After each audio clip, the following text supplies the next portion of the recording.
No repeat. Ready? One, two, ready, go.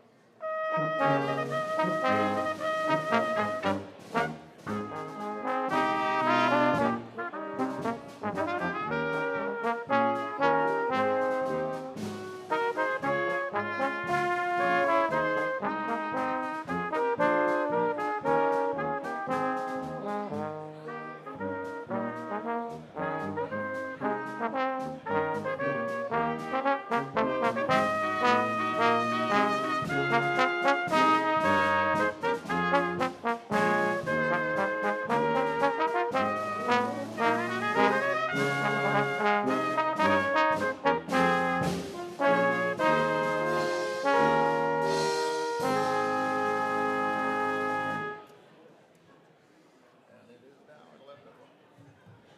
Fred Heckman News Time. So pull up your armed forces.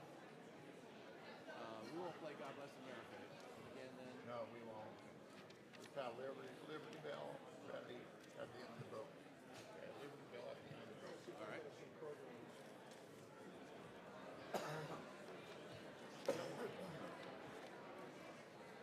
You want me to grab you a program? Oh, he's going to. Okay.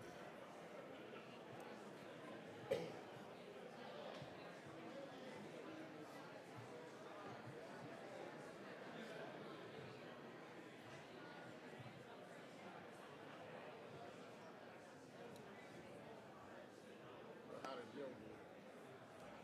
How did Gil do? We played the Are You Tunian, Yeah. which is an 18-minute concerto. Have you ever played it? Oh yeah, Is it tough? it's fun. Yeah. It's hard to play with a band. It's hard to play with a piano, but with a band, there's too much. Then he played a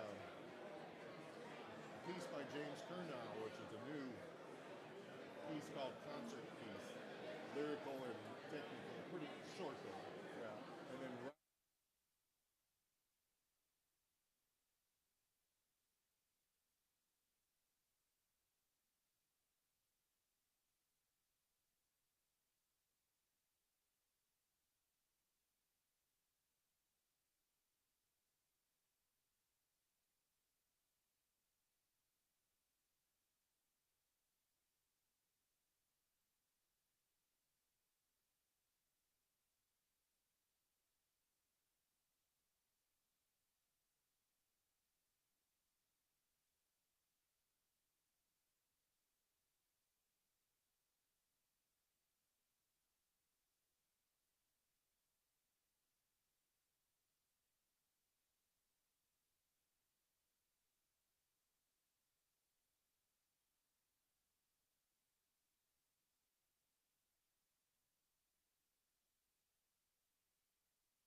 Good morning, everybody.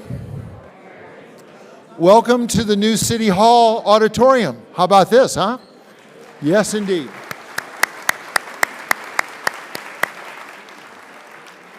If we had this in the old building, that corner would be a foot lower than it is today because it was sinking, but it's been fixed. Mayor, nice job, sir. It's a pleasure to be with you today, everyone. Good morning and happy Veterans Day to our veterans and to your family members who may be here with you. And if you've got friends, to your friends as well. It's good to have you all here today. The choir will sing our national anthem in a few minutes, but I've got about 16 pages of comments to get this thing kicked off. So don't lock your knees, okay? On behalf of the City of Fishers and the Fishers Armed Services Commission, welcome to the 2024 Veterans Day ceremony. Before Pastor Don Medley offers our invocation, and that'll be in a few pages, it is my pleasure to first share a few thoughts to get everybody on the same page about what we're doing today. The City of Fishers and the Fishers Armed Services Commission, or FASC, and I will refer to it that way a few times, are grateful to everyone from the Hamilton County Community Foundation who have supported many details that are part of this event, as well as the reception that follows afterwards, featuring an opportunity to listen to our guest speaker, Mr. Doug Melville, share insights and research that are pertinent to his book, Invisible Generals, Rediscovering Family Legacy, and a Quest to Honor America's First Black Generals. Doug, would you please stand? Let us give you a round of applause, sir. Good to have you here.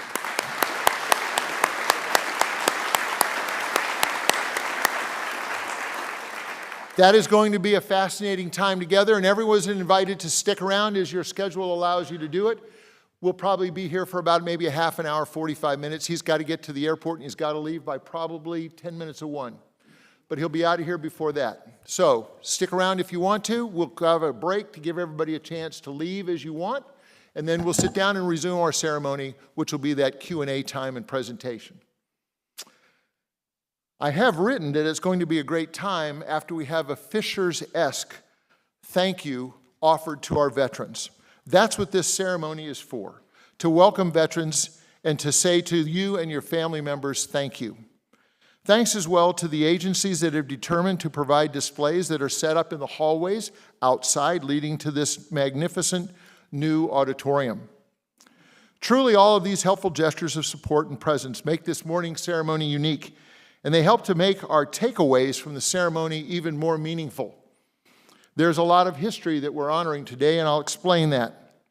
Through the ceremony, the City of Fishers again can honor and thank the community's armed forces veterans and their families for their military service on behalf of our nation and for their continuing engagement in our city as citizens.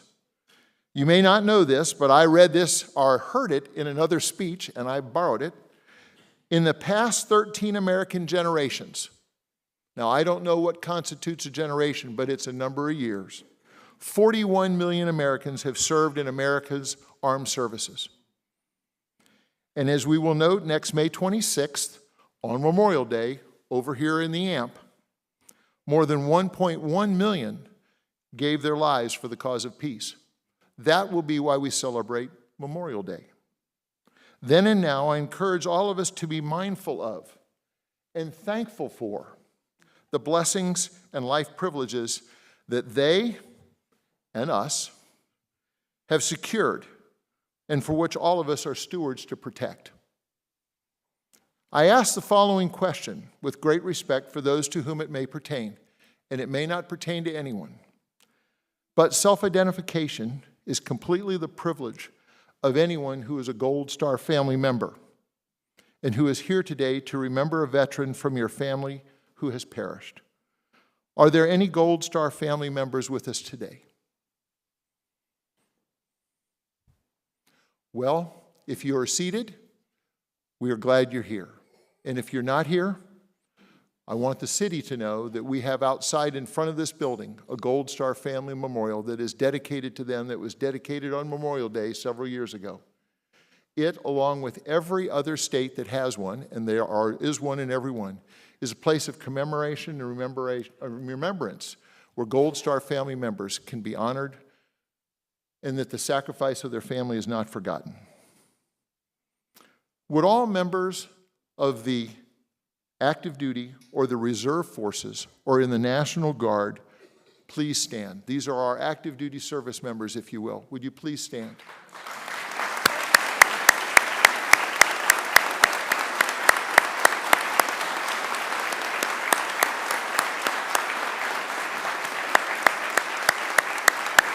Thank you. Today, you and others, as many veterans in this room, are serving in uniform and wearing the cloth of our country. We say thank you for your service. Thank you for being here today. Your day is Armed Forces Day. That's not today. But you are veterans one of these days, and it's coming, and you will sit here amongst us.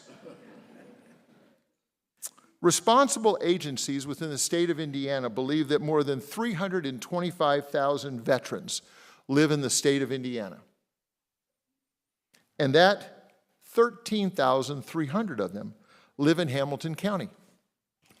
Would all men and women who have served in America's armed services, these are veterans, please stand accompanied by any family members with you. Veterans, please rise.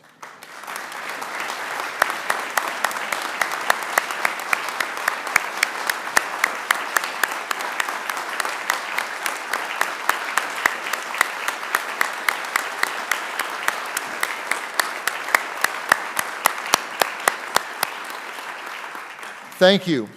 You are today's honored guests, and you are among our city's population of veterans, and I'm glad that you all are here. The City of Fishers, expressed by the work of the city staff and the Fishers Armed Services Commission, hopes that this ceremony both inspires and reminds everyone of the high regard in which military members and their families are held by this community that they all call home. We hope that this ceremony appropriately expresses thanks to all who have served, as well as to those currently serving who will one day themselves become veterans. We also hope it inspires confidence, and listen to this, within our youth, who may be watching online via the city's YouTube channel, or perhaps by Facebook as it gets to Facebook, and who may be inspired to look at serving within the armed services after graduation from high school and or their secondary education. To that end, I mention with pride as the chair of the Fishers Armed Services Commission that the FASC has within its membership a staff or faculty member from the Hamilton Southeastern School District, Mr. Matt Rapp. Matt, are you here? I haven't shaken your hand yet this morning. He's the director of facilities for all those buildings. And we also have a junior, Reagan Kersina from Hamilton Southeastern High School, who is a junior. She is a non-voting member of the foundation, and we have a senior, Jonathan Tangara from Fishers High School. We are talking to generations who have served, to people who are serving, and to people who will consider serving, because that number today is less than 0.4% of our population giving their lives, their time, their sacrifices, so that the rest of us can rest easy as they're maybe on deployment or overseas or getting ready to deploy. It's serious business, and we have a lot to say thankful for. Mayor Fadness, on behalf of all of our veterans, their families and friends assembled today, along with the Fishers Armed Services Commission, thank you for your personal encouragement and support regarding this ceremony, and for your continuing support of other ceremonies of similarly patriotic nature, sir. Thank you, Mayor.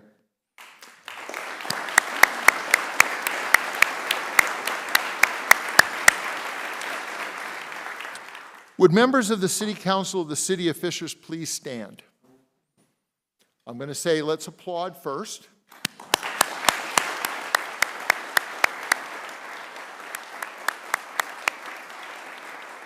If you would all like to sit. Ladies and gentlemen, you or your predecessors who were serving on the council in January 2021 unanimously voted to codify and establish the Fishers Armed Services Commission. Thank you for your and their bipartisan support, and for your individual and collective foresight, and for creating the FASC and charging it to support this city and its citizens. Today, I don't say this with pride, but it's a fact, Fishers is the only city or town in Indiana with such a commission. Just think about that.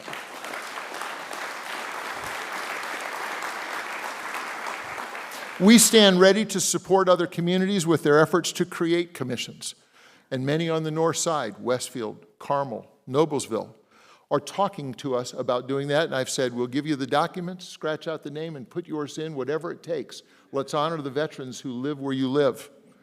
This past Friday morning, during a Veterans Day breakfast in Britton Falls, a Navy veteran and his wife who reside in that robust community asked if I would be willing to talk about the fast with friends who serve on the City Council of Warsaw, Indiana. We don't know where these communication opportunities are going to arise, but I can assure you that the fast is ready to talk. And I want you to know that the mayor's been approached, because I've heard about this, where people have walked up to him after Memorial Day and said, what is this all about? I'm in Evansville, and I have friends here from Evansville. Mr. Snyder, two of you, father and son, and they said, how do we do this? And the answer is, talk to El, because he's got the recipe. So it's available to anybody who wants to do it. That conversation with the friends in Warsaw might happen this week, as a matter of fact. The FASC is grateful to assist the fulfillment of the vision of our mayor and city councils for Fishers to be a community where military service is honored and recognized as a key component to our vibrancy, where military service is incorporated and promoted in programming, policy decisions, and protocol, and to ensure that recognition and appreciation toward military service is woven throughout the community and understood as a critical component, the community's sense of place. And if you said, God, I wish I recorded that, it's on the back page of your program. Now, we get a little bigger in scope. Are any state and national government representatives in the room? And please stand if you will. Mr. Secretary. Go for it.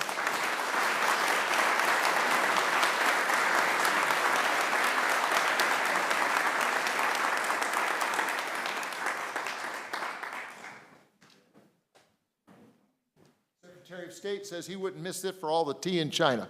Thank you for being here, sir. It's a pleasure to have you here. The lineage of Veterans Day in the United States stretches back more than a century. Don't lock your knees. To November 11th, 1918. At 5 o'clock this morning, it was 11 o'clock in Paris 70 years ago, when World War I, which was just simply known as a 4.5-year war, it didn't have a number, came to a close. A year later, it ended with the Treaty of Versailles.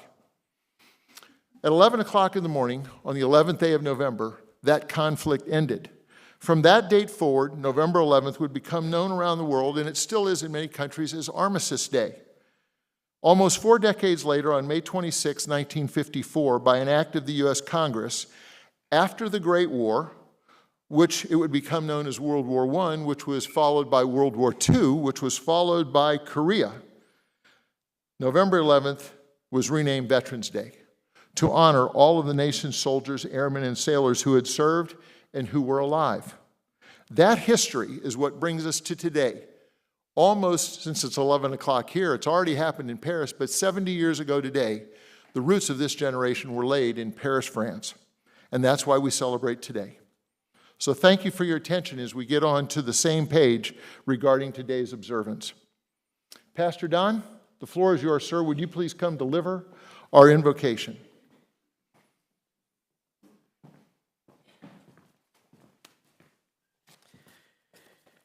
Let me say before I begin, what a deep honor, having served as a pastor for 40 years, to have seen the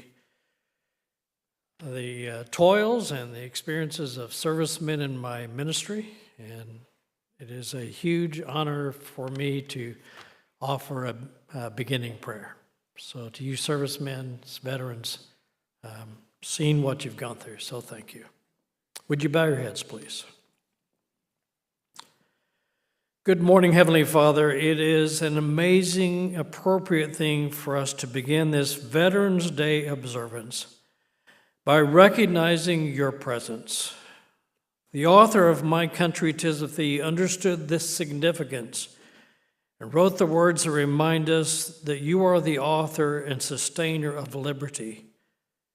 Our fathers, God, to thee, author of liberty, to thee we sing.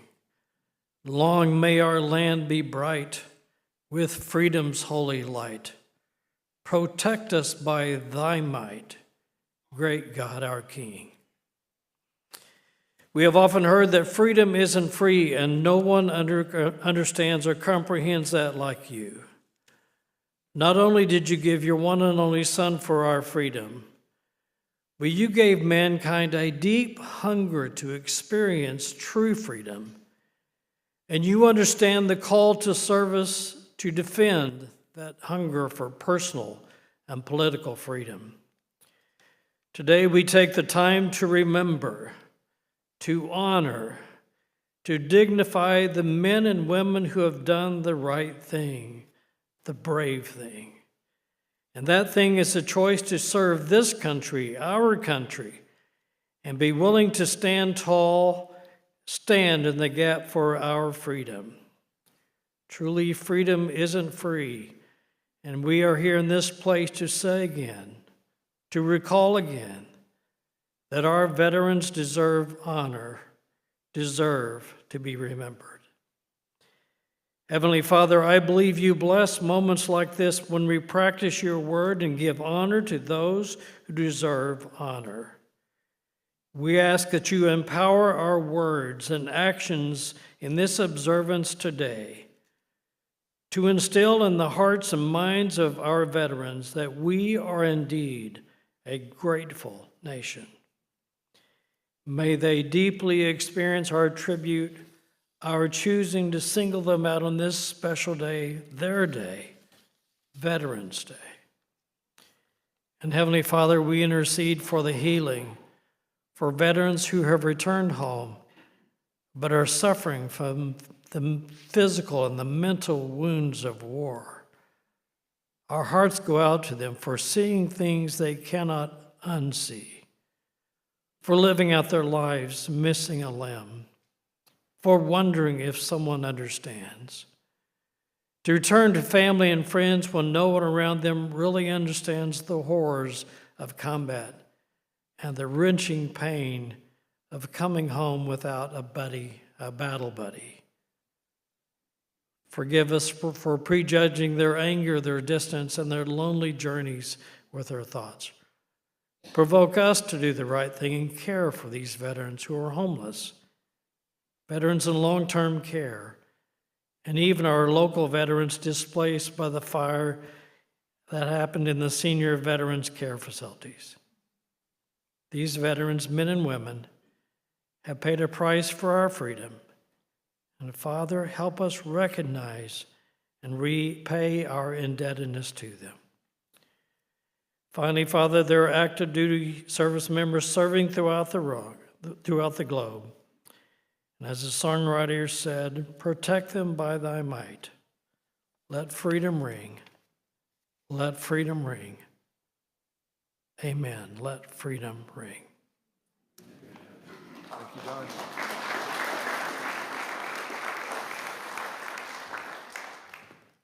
Thank you, Don. The city of Fishers is home to American Legion Post 470, which was chartered on June 13th, 1947. The post's namesake is Mr. Lowell Beaver, who was born in Fishers on January 29th, 1918. He graduated from Fishers High School in 1935, and more than 6 years later, he enlisted in the U.S. Army Air Corps on December 1st, 1941. He passed away during World War II on March 24th, 1945. Before representatives of American Legion Post 470 come forward to conduct the POW MIA Remembrance Ceremony, I want to acknowledge an obvious attribute of serving in America's armed services. It's an element of potential danger and potentially strong, if not fatal, personal sacrifice, especially depending on world circumstances while serving. Today, the Department of Defense's POW MIA agency estimates that 82,000 American personnel are still missing in action. 73,500 are from World War II, 7,900 from Korea, 126 from the Cold War, and 6 from Iraq and recent conflicts. This agency estimates that approximately 38,000 of the 82,000 are estimated to be recoverable. The efforts to recover or account for those who are missing in action are therefore relentless. That's why we do this at the front end of our ceremony. Would American Legion Post 470 Commander Patrick Menck, a retired U.S. Navy Chief Petty Officer, and Legionnaire, retired U.S. Marine Corps Master Sergeant, and members of the Fishers Armed Services Commission, Scott Billman. Please come forward to conduct the POW MIA Remembrance Ceremony, thereby symbolically seating with us our colleagues who are still missing in action. We honor their families, and we use this occasion to assure them and remind ourselves that our nation's POWs and those still missing in action are not and will never be forgotten in Fishing.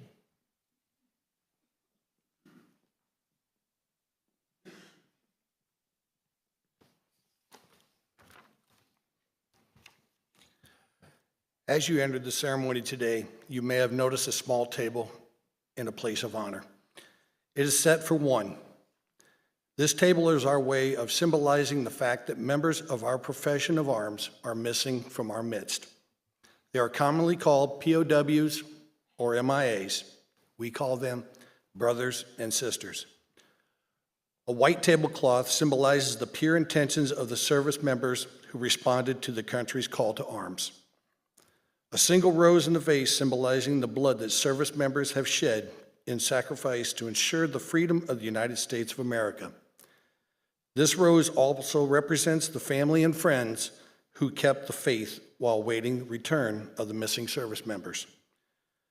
The ribbon represents the love of the country that inspired the service members to serve their country. A slice of lemon on the bread plate represents the bitter fate of the missing. Salt sprinkled on the bread plate that symbolizes the tears shed by waiting families. An inverted glass to represent the fact that the missing and fallen cannot partake. A lit candle symbolizes the light of hope that lives in the hearts to illuminate the way home. An empty chair to represent the absence of the missing and fallen. A POW MIH empty chair is placed at all official ceremonies of the American Legion as a physical symbol of many American POWs and MIA still unaccounted for from all wars and conflicts involving the United States of America. This is a reminder for all of us to spare no effort to secure the release of any American prisoner from captivity, the recovery of the remains of those who died bravely in defense of the liberty, and full accounting of those missing. Let us rededicate ourselves to this vital endeavor. Please place the POW MIA flag on the empty chair.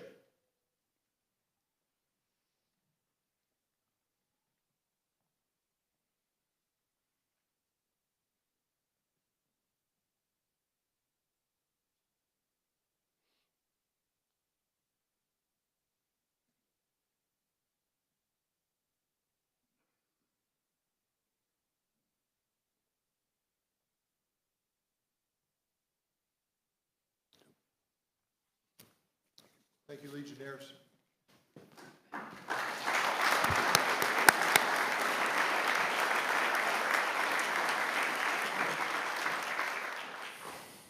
Now, the City of Fishers Police Honor Guard will present the colors, the Fishers Community Chorus will sing our national anthem, and U.S. Navy veteran and Silver Star recipient and member of the Fishers Armed Services Commission, George Stavropoulos, will lead us in reciting our country's Pledge of Allegiance. I now ask that everyone stand and remain standing until the Police Honor Guard exits the auditorium.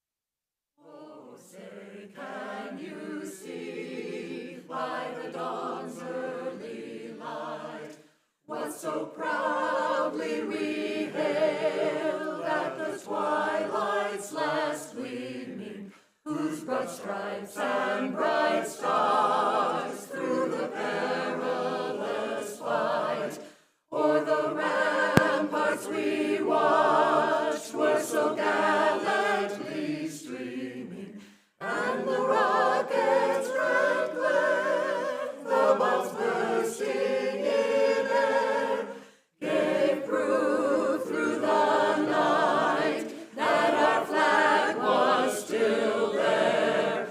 Oh, say does that star-spangled banner yet wave o'er the land of the free and the home of the brave.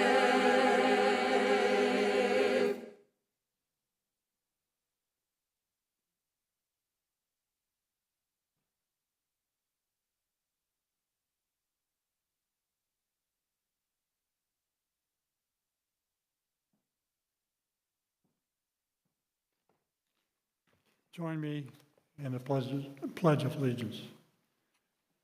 Of the United States of America, and to the republic for which it stands, one nation, under God, indivisible, with liberty and justice for all. Order! On! Right. Peace! Over. March. I have.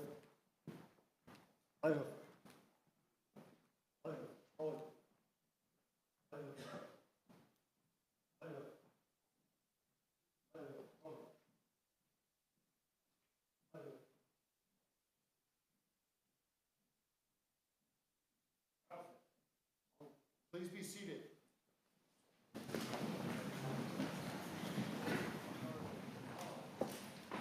Thank you, City of Police Honor Guard, the Fishers Community Chorus, and Indiana Military Hall of Fame member George Stavropoulos.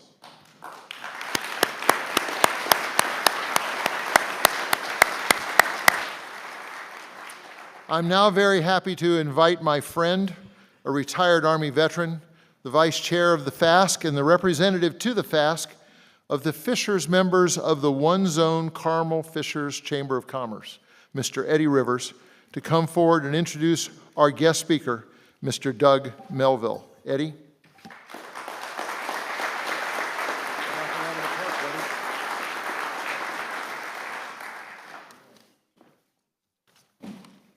Good morning, everybody.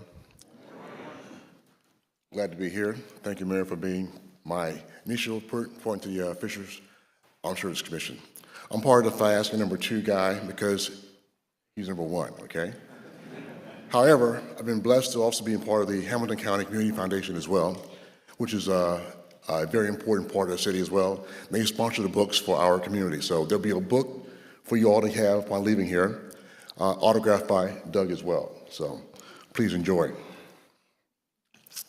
As a military brat, I love being a supporter of the military. My family, father, sisters, brothers were all part of the military as well. In fact, we served Army, Air Force, and Marines as well. And we were definitely engaged at all times. I want to welcome my distinguished guest because very special guy. However, before I say Doug, I'm going to say Ephraim. Ephraim here is my hero, my little brother, retired Army colonel, and a really good man. So he's here because he flew here for the weekend, not to see me, to see Doug, all right? I met Doug a few years ago at West Point. I was there for a meeting about 3 years ago, a very incredible meeting where we actually had a chance to welcome in and honor America's first black generals in the Army and Air Force. I was impressed by Doug, incredible guy who's lived East Coast, West Coast. He's the best, in Europe as well. This man speaks very highly of his family, okay? Family that's very important in our country, the legacy of our country. And so, who knows Benjamin O. Davis Jr. or Sr. more than he? Or the airmen of Tuskegee? or the Air Force runway named for the same, also in Colorado, or the West Point Barracks, named for him as well. I'm honored and blessed to welcome this man to our podium. Literally, he's a #1 book author, a spokesman of great renown. And more importantly, he's a friend and also a relative of Benjamin O. Davis, Jr. Guys, I give you my friend, Mr. Doug Melville.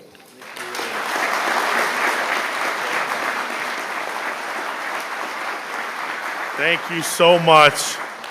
All right, before we get started, we just have to switch the IT hookup here. So just give, that really just took the air out of it when you got to switch to IT. But hold on one second here. Hold on one second here. Hey, IT guys, are you up there? Okay, that's helpful. Love the IT guys. Hold on one sec, everyone. I do apologize for this. 1 second. I do want to say, hold on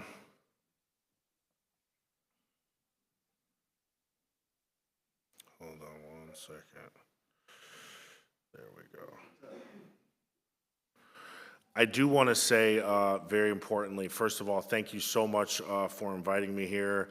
I'd like to thank Eddie Rivers. He did show me his banner out front. So if anyone wants photos with Eddie and his veterans banner, which is on front of the building, he drove by the long way today to make sure I didn't see it. You know what I mean? I said, Eddie, now where are we? He goes, oh yeah, just, near my banner. I said, okay, all right. I mean, I appreciate that. Trust me, don't get me wrong. But I do want to thank him. We did meet a few years ago in West Point, and he came up to me and he said, Doug, if you ever have the ability, I would love to bring you to Fisher, Indiana. I've been living in Switzerland the last 3 years in Geneva. That's where I wrote the book about my family. And lo and behold, I don't even know whose number works when you live in Switzerland, but somehow Eddie was calling every 30 minutes. And he said, Doug, we got to get you to Fishers, Indiana. And here we are. So I just, before I even get started, if we could give Eddie a big round of applause and thank him. He's so humble, but I wouldn't be here without him. Thank you so much, Eddie. So today I want to tell a little story, and it's a family story, and it's personal. And I think it's a very relatable story to many of you here and many people around the world and in America. And it's really a story of a father and a son who together work their way through the system to help evolve our country. And if there's one takeaway I would like everybody to put in their mind before I speak today is, what is your family legacy? And I would really want to push everybody to begin the process of writing down your story. Once people pass on to the other side, the stories are lost forever. And what I learned during this process is that if you don't write your story, you don't own your story because you're public figures. So when you go to see a movie, the families in the movie aren't getting paid. The actors get paid, the writer gets paid, the producers and the directors get paid, but the actual individuals that are in the movie that you realize and you build a relationship with are not getting paid because they didn't write it.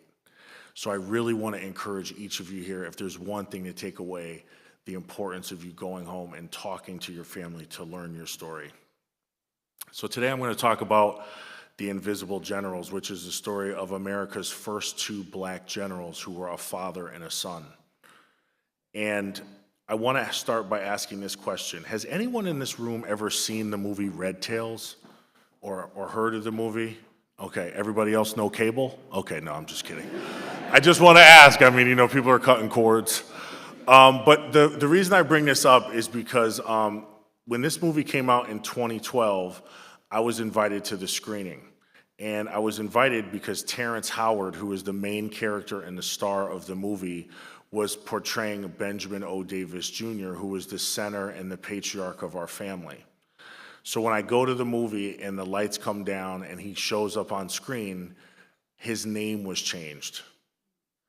And after the movie ended and I was trying to ask other people, the directors, the producers, people that created it, they said to me, Doug, Of course the names were changed. This is Hollywood. There is no requirement to pay the families if you change the names. And I went home to my dad, and all I could think of is Ben Davis Jr. He was the guy in my family who paid for my college, my first car, my golf clubs, which were made of real wood, Dougie, real wood. Not this new stuff, Dougie, the real wood. I'm like, okay, Ben, I got you. But he was the one who really was the center of our family. And a lot of families have somebody who picks up the tab, who pays for things. And he was so loving to me. And the fact that his name was taken out of the movie really upset me. So when I went home to talk to my dad said, well, you can complain about it, but what are you going to do about it? And he went to share with me, if you think taking the names out of the movie is bad, wait till I tell you the real story, because Ben Jr. and Sr. raised my dad from the time he was 7 years old. And he goes, in the military, they were known as the Invisible Generals. And he starts telling me this story. So what I decided to do is I leave my job. I was the president of Magic Johnson's company, living in Los Angeles, living my best life. And I decided that I was going to switch my career to help companies make sure that they follow the proper etiquette for equity, fairness, and also start researching my family story.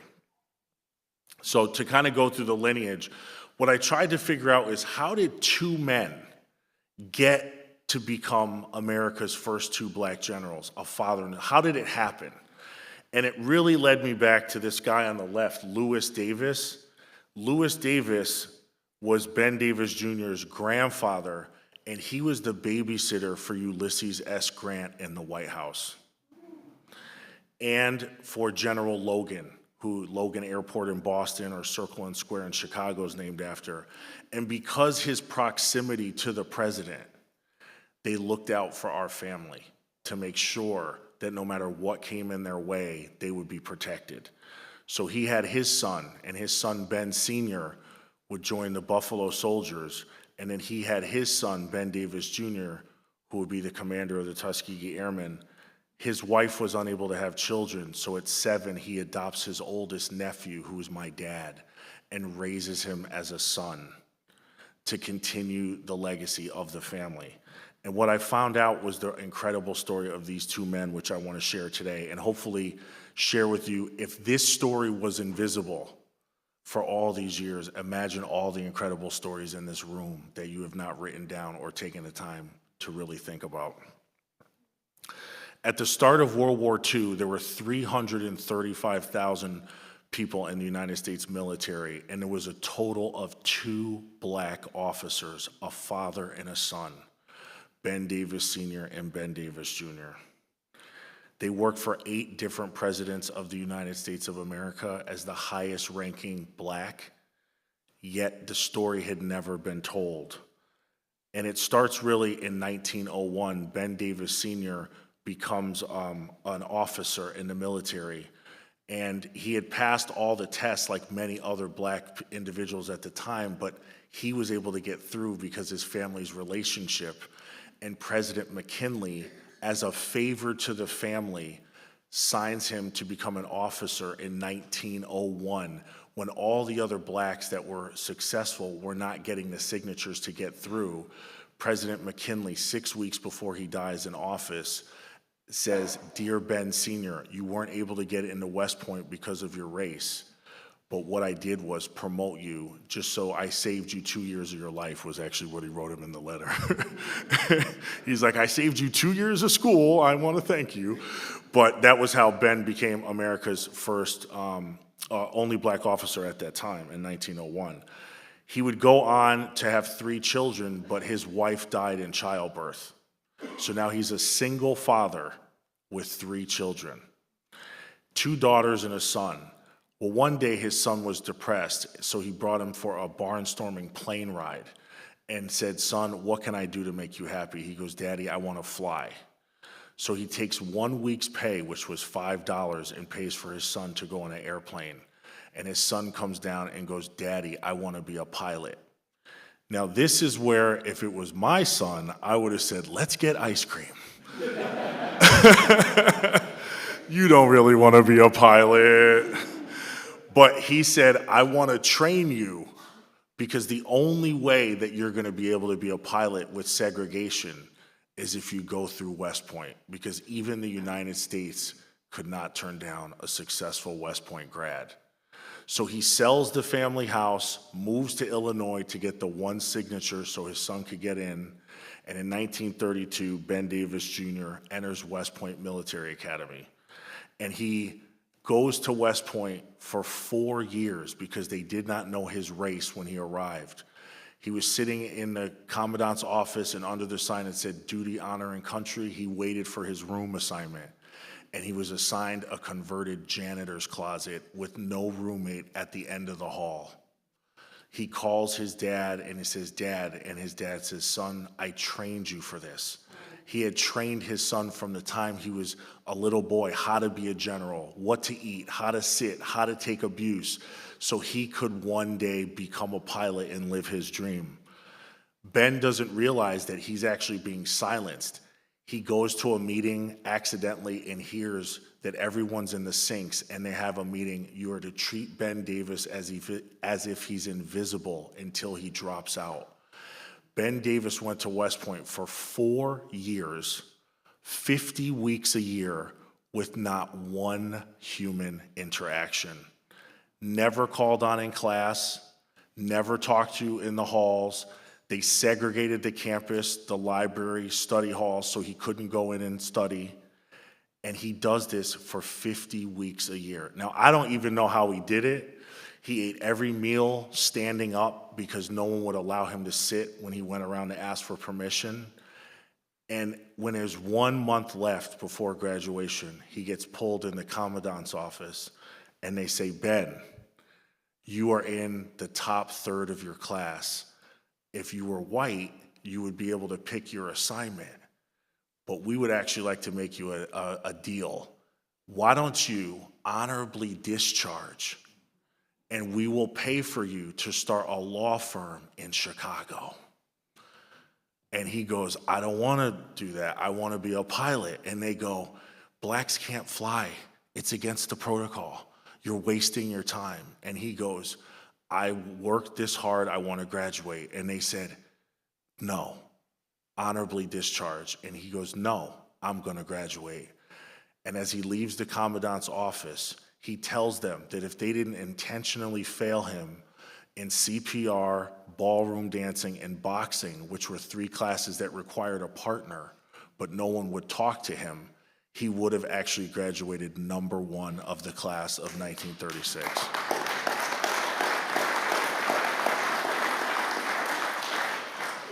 So here he is shaking the hand of General Blackjack Pershing. This is in the 1936 graduation. So after he graduates, him and his father become the only 2 black officers in the entire United States military in 1936.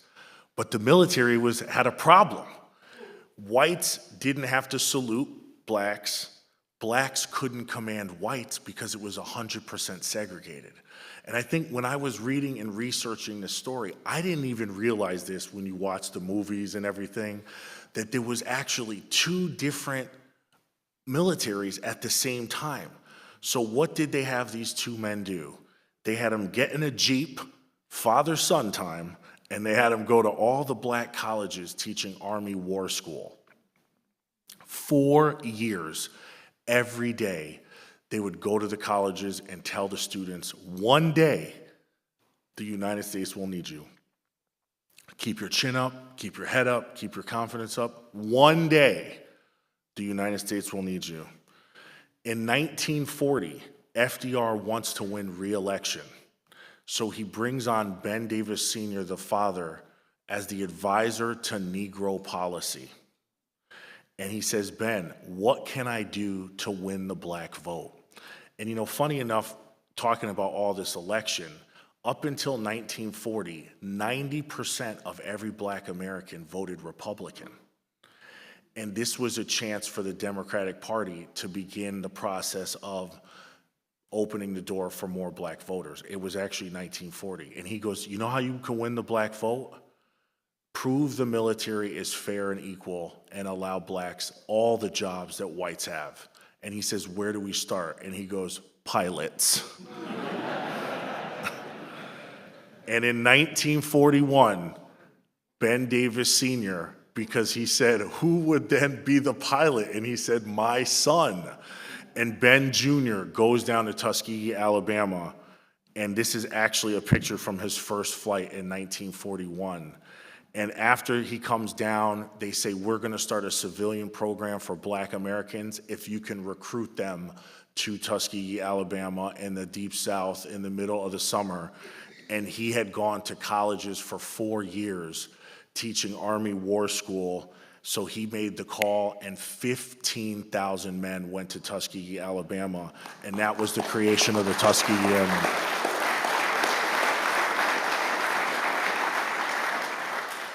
So Ben Sr. pins his son, and Ben Jr., with no training outside of West Point, was put in charge of 15,000 men and women. 1,000 were pilots.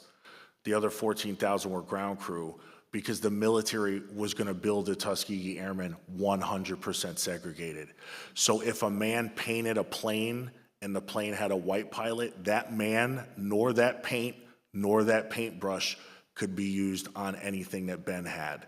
If someone delivered food to a white base, that person couldn't deliver food to the black base. So what he realized was this was becoming a really challenging situation, because there's nothing that hasn't touched somebody unless it's from the factory. So he goes overseas, he trains the men, they get assigned overseas to Europe. He names his plane by request. So when it was in the logbook, it would actually say Ben Davis Jr. by request. So people would know that he was there by request of the President of the United States. He gets the maps and realizes that the maps that they're using are segregated. Now, this is so crazy. So he's getting maps, and he's the only base on the map. And he's talking to other people, and all their maps don't have his base on it. So what he does is he tells all the men when they get their brand new airplanes, because they can no longer piece together the old parts, and he says, paint the tails red so everybody knows from the sky that we are Americans. And this was the birth of the red tails that we hear so much about. And this is why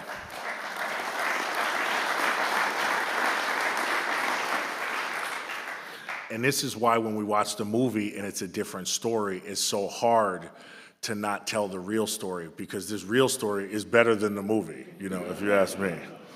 So the Tuskegee Airmen, they're well known, all their accomplishments. They come home, and in 1948, President Truman had been working with Ben Davis Sr. to write Executive Order 9981, which was to end segregation in the military.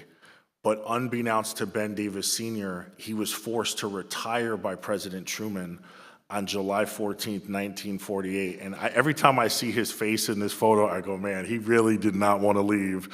But July 14th, 1948, and then just 2 weeks later, Truman writes Executive Order 9981, but removes Ben Davis's name so he can't get credit for it. Because he was retired, he didn't have to put his name on the document. So it was a good learning about how some people really were omitted in the story, but if you go back line by line into the museums, you could find the story. So Ben Davis Jr. would go on to be a 1, 2, 3-star general. He promises his father he will continue running because his dad set him up. And in 1967, 1 week before he was to become a 4-star general, LBJ pulls him into the Oval Office and said, I can win no more votes. I put Thurgood Marshall in the Supreme Court. I passed Martin Luther King's agenda. I cannot promote you to 4-star general. So he was then forced to retire from the military in 1970. So this is when I'm born in the 70s, so this is where I meet Ben, and he's living in his house with wooden golf clubs and Buddha statues with a lot of waterfalls. I was like, what happened to this man? Why are there so many waterfalls in here? But he really lived a serene life, jazz music, quiet, really in the retirement vibes. So he couldn't get a job in the private sector, so they created a role for him in the Department of Transportation. And in 1971, he created the TSA and airport security. So every time you're mad, you're gonna be like, I met the guy. I met the guy who created this ridiculous thing. I am tired of taking my shoes off. But that was 1971. And in 1974, he worked with President Carter to create the 55-mile-an-hour speed limit into law. He created the United States Air Marshal Program. He created the airplane doors that lock. He created the Flying Thunderbirds. He was the last vote to have women enter the United States Air Force Academy. He decided to continue to work. And in 1998, President Clinton, after 12 years of lobbying from John McCain, decided to retroactively make Benjamin Davis Jr. America's first black four-star general under one condition. The family would not receive the $1.3 million that they were owed from back pay and retirement from 1967 to 1998, nor could he receive the money going forward. And Ben's wife of 62 years did not go to the ceremony. How could the White House invite us in, share with us what they have done socially wrong, and not allow us to accrue the money? And it caused a huge fight in my family, and I write about it in the book as a kid standing there going, what is going on here? And Ben said, I promised my dad I would go as far as I could go, and what difference does it make? And in 1998, on December 9th, he became retroactively America's first black four-star general. He would go on to pass away on the 4th of July, which was unbelievable, in 2002. And his last request, and he was the last one, is he asked for a black tombstone in Arlington National Cemetery so people could identify him in death more than they identified him in life. And he was the last person granted. There are 3 black tombstones in Arlington National Cemetery. Colin Powell requested one, it was denied, and others as well. So if you go see it, it's really an incredible sight to see. It's all white tombstones, and his tombstone is on a hill overlooking those who overlooked him. So I started to learn this story, and how I met Eddie was I started to ask, why is there nothing named after this man? How could this story be hidden? How could it be invisible? And I went back to West Point, shared with them the story. There was 3 names up for a barracks there, William Westmoreland, Norman Schwarzkopf, and Ben Davis. And after a year and a half, they ended up dedicating the building to Ben Davis. So the largest, most expensive barrack structure on their whole campus is dedicated to someone that they treated that was invisible, and they wanted to make a monument so he was visible. The United States Air Force Academy renamed their airfield after him and painted the planes of all the gliders that cadets learned to fly in red tails in honor of Ben Davis, and put his name on the tail. And I thought to myself, even today, knowing the Army and the Air Force, the biggest structures on both campuses are named after the same person. And just to show, how powerful he was. And I leave all this to say this. In closing, I want everybody here to really ask yourself, what is your legacy and where do you fit? I did not serve in the military, but me being able to tell this story, it took 10 years of research. I had to go to all the presidential libraries because none of the things that included him were scanned. They're just in boxes. And many of the things that were taken of him of video and still images are in the thousands, because at the time there was so many people that didn't believe blacks could fly planes, that they had a cameraman and a video person following him around for almost his entire career to get the moment where the experiment didn't work, and it never happened. So it's a blessing that I could tell this story, but I want each of you to say to yourself, if this story is hidden, how many stories are in your living room that haven't been told? How many of you never talked to the papa or nana about what they did in the military? Most people in the military don't share the stories openly because that's not really the protocol. It's, move ahead. But in these times where we know the stories won't live without us, how can we shape history? The story that I learned helped shape West Point in the future. It's not that long ago. And ask yourself one more question. Who are your invisible generals? Who are you standing on the shoulders of that worked so you could live in Fishers, Indiana, so you could share with your family and friends that you have and support this life that you have created for yourself? There's so many people behind us that we have not given the energy to inspire us to move forward, and I would really want that to be on this Veterans Day, on 11/11, on the day World War I ended, to ask ourselves, what could we do and inspire ourselves to go home and learn the stories of those in our family. All of this I wrote in this book. I would love if you all could get a copy, enjoy it.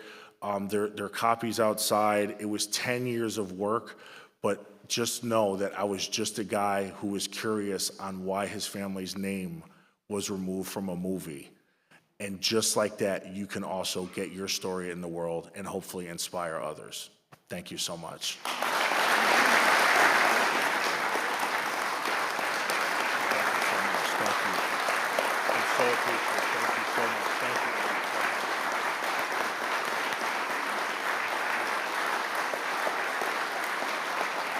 Thank you so much.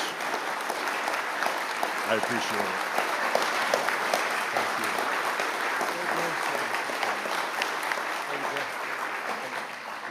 All right, this is where I undo my tech, right? This is where you fold it down. Okay,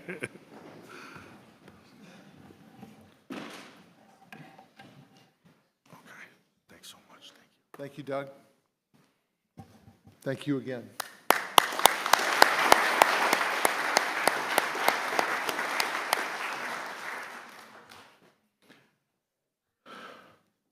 Family histories. I was sitting on a toilet once watching my dad shave. And fooled you, didn't I? And he was splashing on Old Spice deodorant, Old Spice aftershave, and Old Spice everything. And I said, Dad, what's with the Old Spice? On September 11th, 1943, he was on a cruiser off the coast of Salerno that was hit by a buzz bomb, and it killed 197 sailors. Went through the top of a turret. He was on the rescue party, and he coated his handkerchief in Menin's cologne. And he says, I used to be a Menin man. And he says, I can't wear it anymore because it always reminds me of that story of trying to go find my dead buddies. Just a sailor story. I joined the Navy after that. He piped me in and he piped me out. Family stories are all over. Thank you, Doug. I'm almost embarrassed to hear about this because it's so ridiculously atrocious. But I wasn't alive then. I don't know how people did what they did. But you've reminded us that there is a history and there's a way to get out of it. There's a way to get beyond it. And I hope this is the case today, that today's sailors, airmen, Marines, soldiers, and Coast Guardmen and Space Force personnel, they're just wearing the uniform of the cloth of their country doing their job. But these men had something to do with the path that was prepared for them to do that. So you helped us today. Thank you, Doug.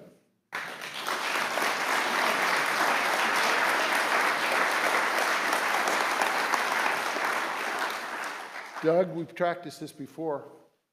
Time for you to get a command point from the Fishers Armed Services Council.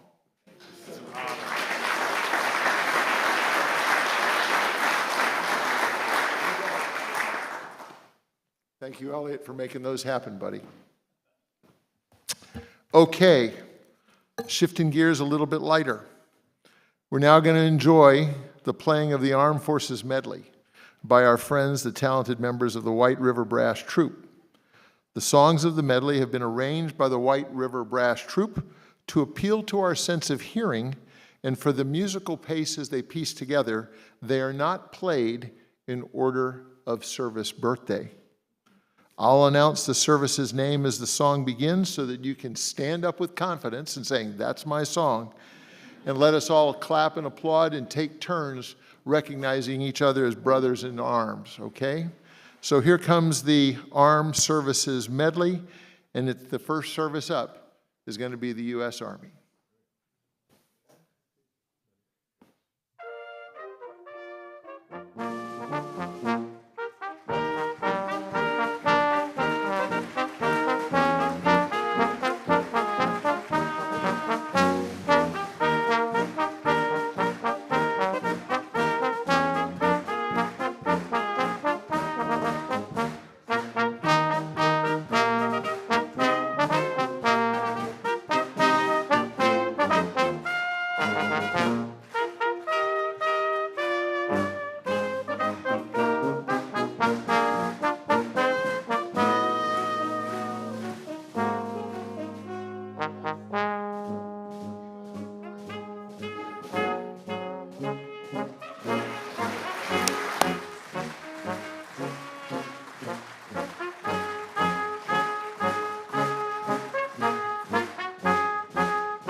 And that's better than a 10% discount at some restaurant today.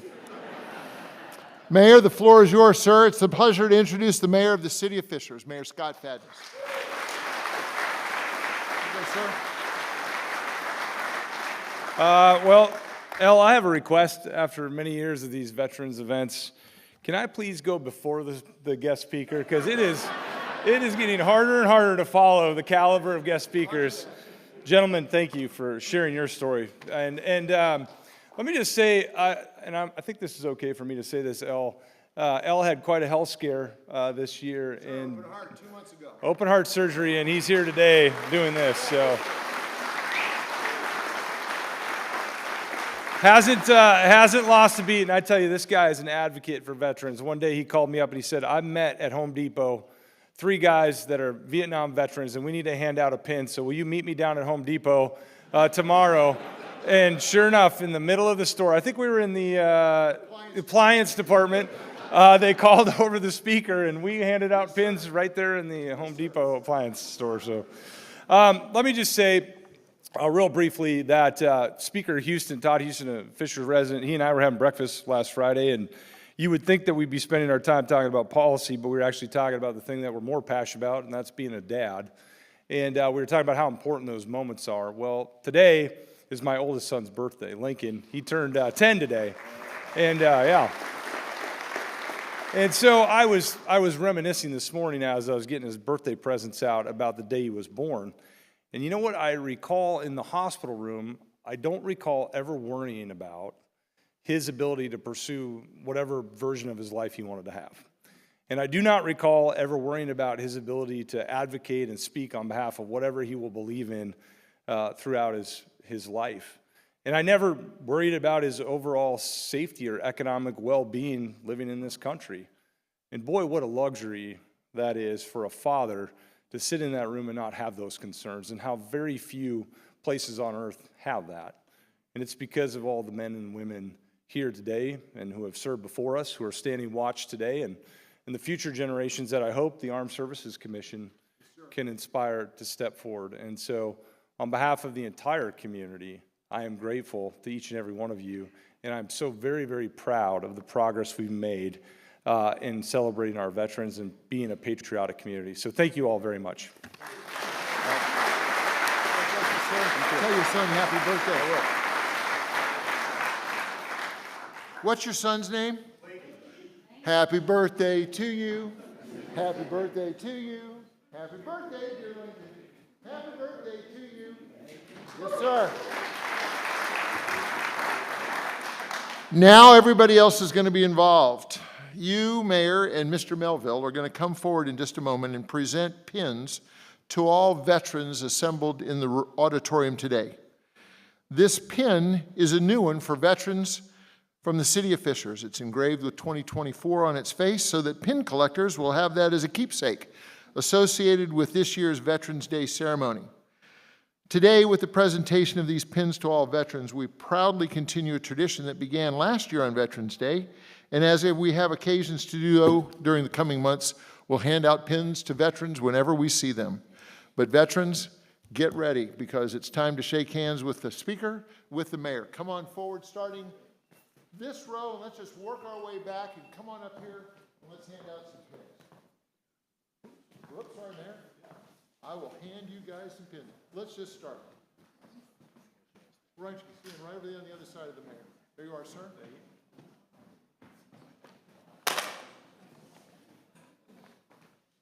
Thank you for your service. There you are, sir, right coming at you. Thank you for your service. There you are, sir. I'm going to stand a little bit. Thank you for your service. There you go. There you go.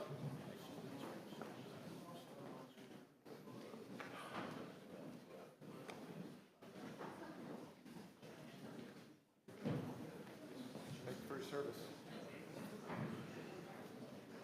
Yes, sir. Okay, thank you. Got it. Thank you for your service. Thank you for your service. Sir. Thank you for your service, sir. Keep them coming. Thank you for your service.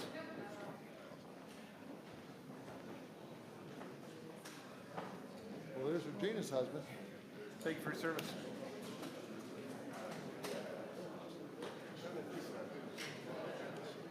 Oh, boy.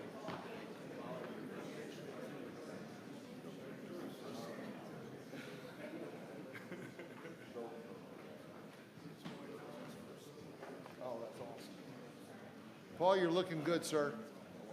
Get on up here. Don't let go of him, Doug. Thank you for your service. To Scott. Scott, thank you for your service. Here, I'll grab. There you go. Yes, sir.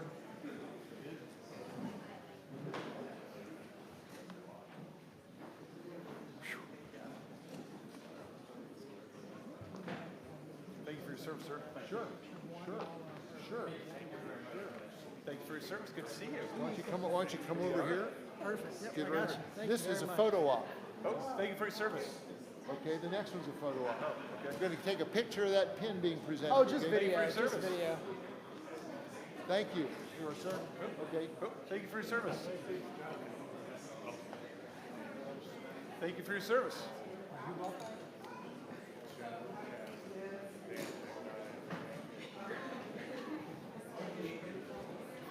Yes, ma'am. Thank you for your service, ma'am. How you doing, Keith? Good to see you, sir. Thank you for your service, sir.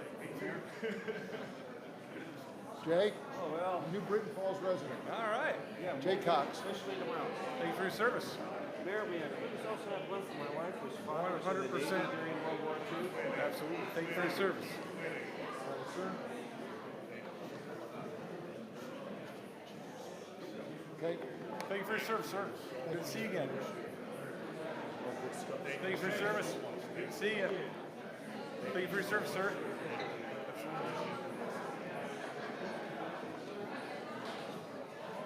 Thank you for your service.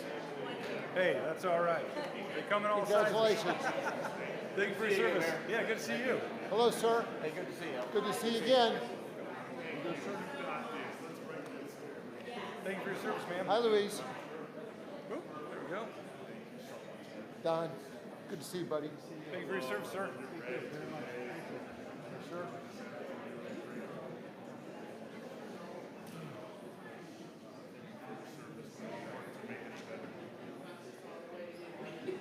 Hello. Hello.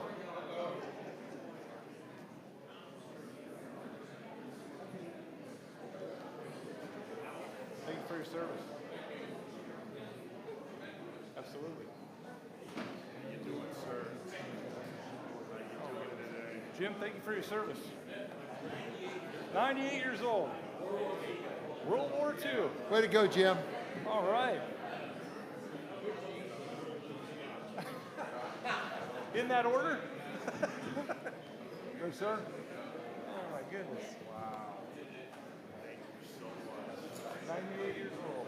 World War II veteran. Thank you for your service, sir.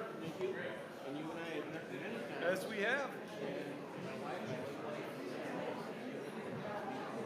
Yes, that's right. Good, sir. Thank you for your service. Appreciate it. Absolutely. Hello, hello, hello. Hi. Thank you for your service, ma'am. Good to see you. Jerry, this one says 2024 on it, so it's a new model, okay?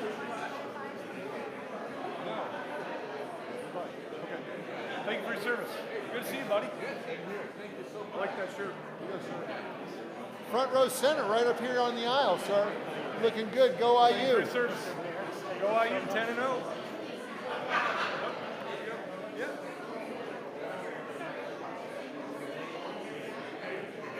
All right. Oh, yeah. Thank you for your service. Hi, Navy. How you doing, sir? Looking good. Thank you for your service. Congratulations, sir. Let's talk about it after the ceremony. All right. Well, I got two. Oh, Lord. Oh, Thank you for your God. service. Wow, We're not trying to outdistance you. A pleasure, sir. Nobody wins that race. Nobody knows. 5. God. Thank you for your service, sir. I was at South Bend Saturday night when you guys waxed Florida State. Oh, God, 56 Thank you for to your 3. service. Ugh. There we go. I love the sweater. How you doing? Thank you for your service.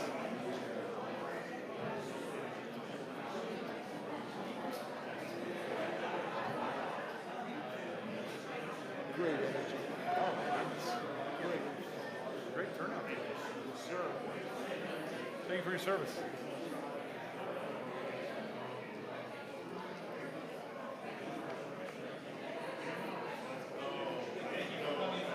Thank you for your service, sir. Thank you, sir. It's always a pleasure. Thank you, sir. Secretary. Thank you, sir. Thank you for your service. Okay. Hey. Thank you. That was great. That was great. That was awesome. That was amazing. Yes, sir. Thank you, sir. Good to see you.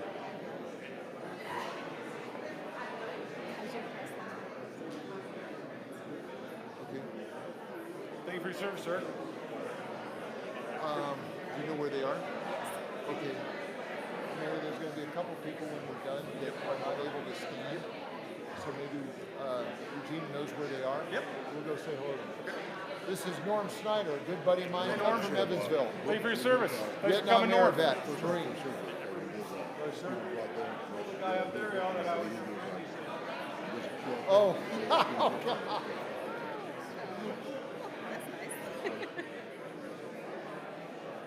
Have you talked to Doug yet about your linkage to the?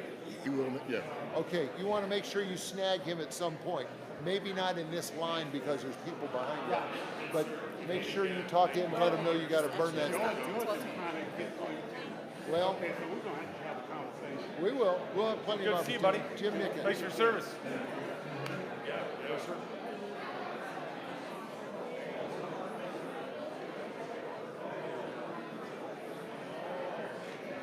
Hi, how are you?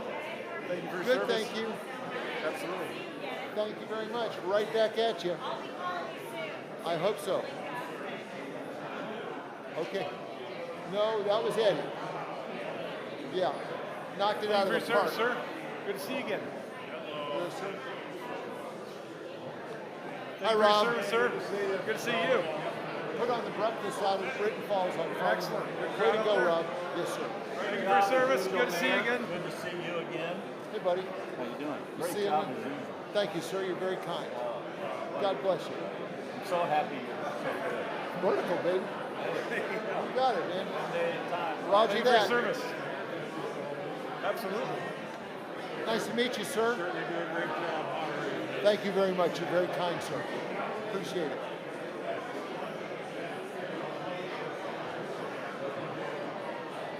Thank you for your service. Been about 4 years. You got a really good reputation. Well, I appreciate that. Thank you. I'll try to keep it. Right here. How you doing, Judge? Looking good, man. Thank you. Judge, good to see you. Thanks for your service.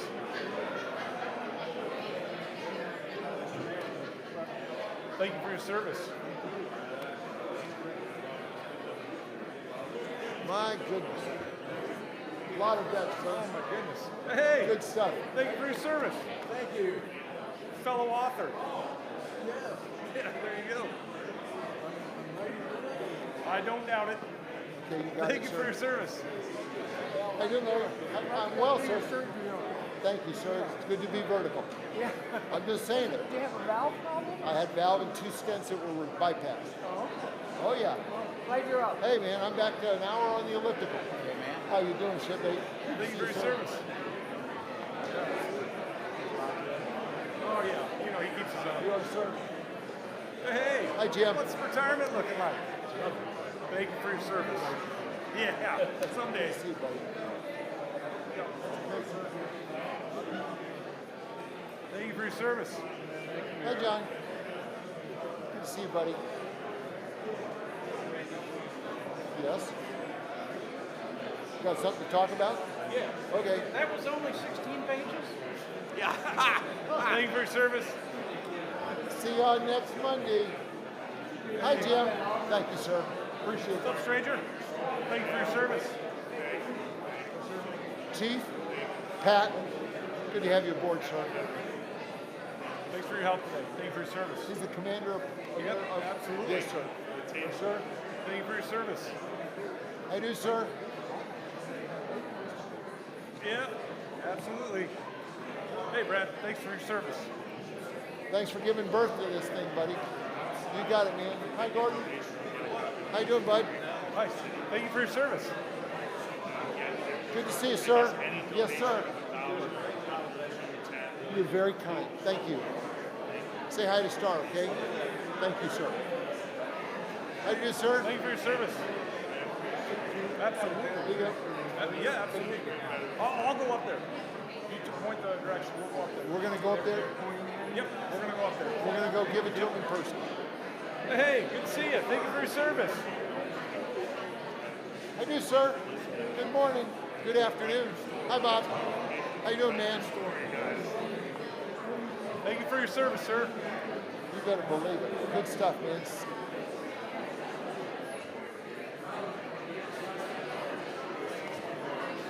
Thank you for your service, sir. Good stuff, huh? I hope they do this in Indianapolis, because we sure do it in the North County. Watch out for this guy here. Thank you for your service, sir. This was the guy Thank you that for your set service, up sir. Home Depot. This was the guy that set up. Unbelievable. That was great. Yes, sir. Thanks, Jim. George, sir. It's one of my favorite stories about Al. Thank you for your service, sir. Yep. How you doing? Very nice. Thank you very much. Thank you, sir. Congratulations. Glad you're here.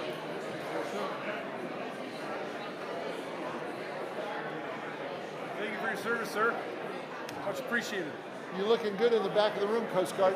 You're a big man. You look like a big buoy up there. I'm a big boy. There you go.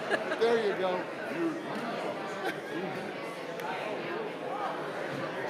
Tiffany. Last but not sneak in least, line? thank you for your service. You guys are killing it. This committee's amazing. Absolutely. All right. Okay. We're gonna I go with can't you. wait. Ken Hubbard. one more. Right here. General. Oh, thank you for your service. Good to see you again, Ken. Thanks for being here. Okay, Regina, we're going with you. Yep. Let's go. Okay. You got enough there? We'll be back in just a minute. We're just going to go greet some people who are in their seats.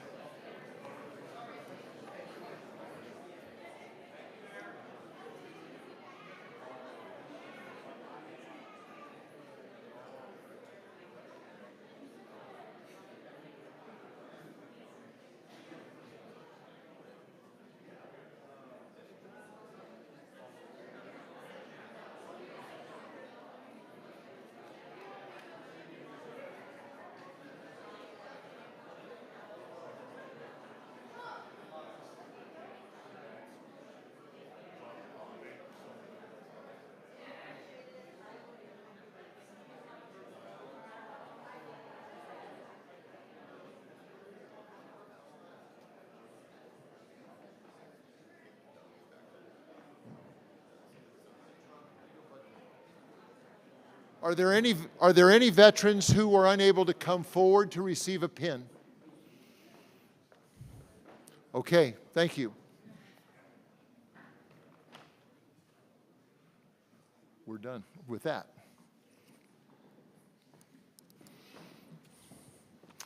Thank you, Mayor. Thank you, Mr. Melville. Ladies and gentlemen, after Pastor Medley comes forward in a moment to offer our benediction, our ceremony will be finished. Thank you all for taking time together to celebrate our veterans in the city of Fishers, and to take note that around America the same thing is happening in many other cities. The history that began in 1918, updated in 1954, continues proudly today with this observance of Veterans Day. To all of you, please, whether you'll exit the facility at the end or whether you will stick around to have time with our guest speaker, please travel safely. Please enjoy the music of the White River Troop as you exit, and enjoy fellowship with one another. We'll break for maybe 5 minutes and then resume the program. Mr. Melville will share insights and research into his book, followed by casual conversation as well as guests having an opportunity to purchase a copy of his book. Now I ask Pastor Medley to come forward and offer the benediction for this ceremony.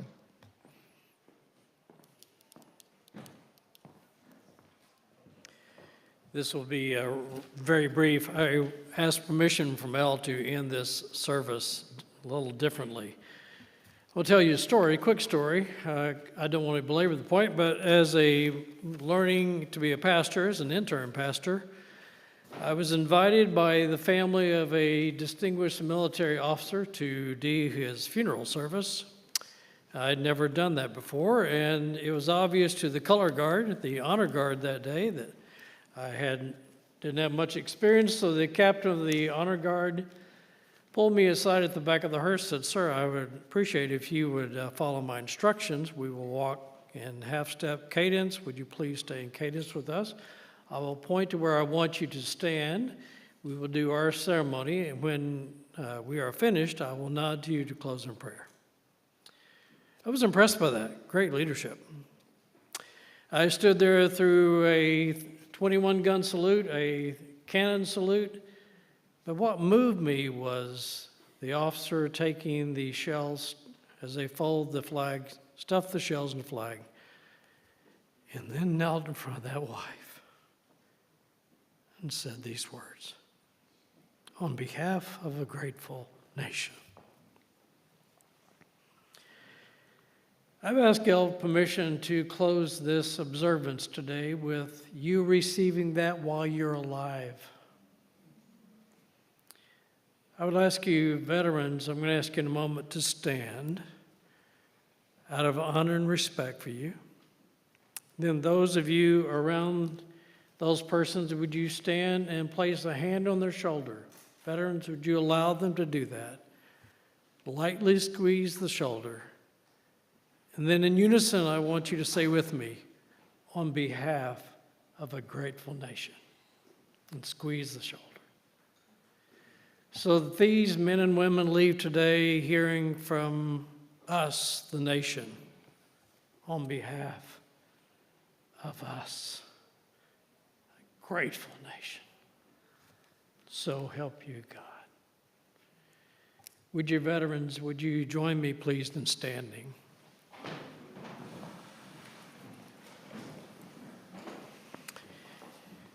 And would the rest of you join me in standing and place a hand on a veteran, squeeze their shoulder? It's a churchy thing. Yeah. Thank you, gentlemen. Thank you, Doug, for sharing a while ago. Aren't you just glad it doesn't matter who you touch? Father, we are so glad we can say to these men and women, on behalf of a grateful nation. Thank you, sir. Just squeeze their shoulder and say, on behalf of a grateful nation. Thank you, sir. We are thankful for Mayor Fadness and this city administration to create space for this, that we as the nation can say, we are indeed deeply grateful. In the name of our Father, everyone said, Amen. amen. Thank you, Don. Ladies and gentlemen, drive safely if you're leaving. We'll resume in about 5 minutes. Thank you.